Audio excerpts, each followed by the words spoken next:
She had a smile that would light up her room. She had a passion for basketball. Then she picked up golf, and she was a natural with that. She really enjoyed the game.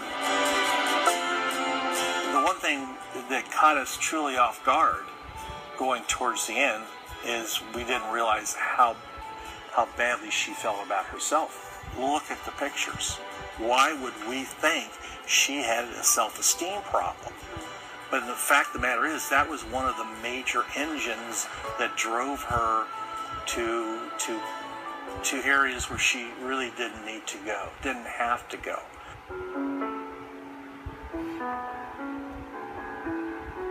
My spoons started to disappear. And I'm not talking, one or two. It'd be like, okay, I have like 3 spoons left. And I remember I had $150 some in my wallet. I had, when I went to pay that, I had $75.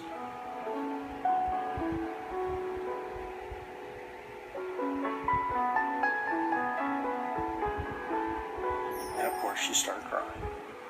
And yes, I came down. Yes, I took her credit card. Yes, I used it.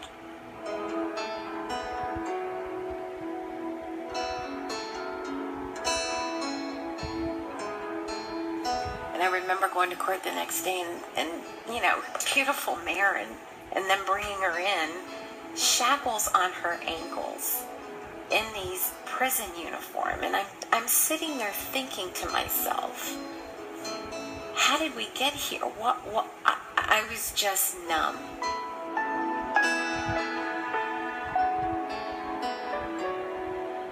She needed the money to pay some people back, and she needed the money to trade the gas for the heroin. If you would have asked us, what do you know about heroin? I would have said a street drug, a junkie's drug. Not something that you hear about on TV. It's not something that you would find in a community like Pickerington or any suburb.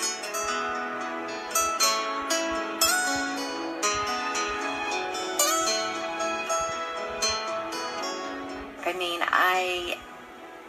every day was that we have to keep her alive. We have to save her. If she said she was going to a meeting, I would follow ahead of time and sit in the parking lot and see her walk in, because I could breathe again, because she showed up. We got one more day.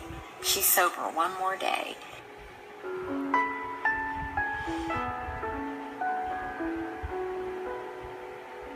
She never even had a car, but she still found a way to get it, because they would just bring it to the house when we were sleeping.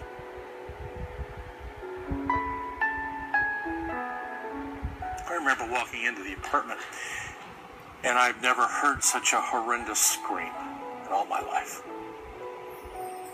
When I went up and walked through that bathroom door and saw him there holding my daughter,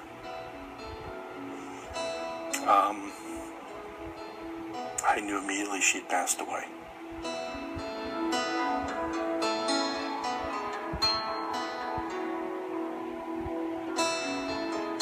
I know she really wanted to make it. And I know she doesn't want to see any other family go through what we have gone through. And I know she wants me to talk about it.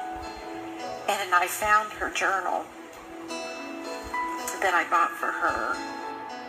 In her journal, she wrote a goodbye letter to heroin. Dear heroin, before I met you, I was full of life, at least from what I thought. But then problems started coming my way that gave me the excuse to meet you. It was like love at first sight. Not only did you do things for me, but boy did I do things for you. I lied to my family, friends, and even more importantly, I lied to myself. I would steal and cheat for you. I I would risk my freedom and my life for you. But our relationship went to hell when the first and last time you really almost took me away forever. You had me for 7 minutes. I won this battle, and I will never have to suffer again. Sincerely, your worst enemy, Maren Briggs. She still went back to it. That it was still because of the grip it had on her. Do I miss her every day? Oh, sure. We can't bring her back, and we can't go back. But if we can help other people by telling our story, then that's what we have to do. Amazing grace, how sweet the sound that saved her.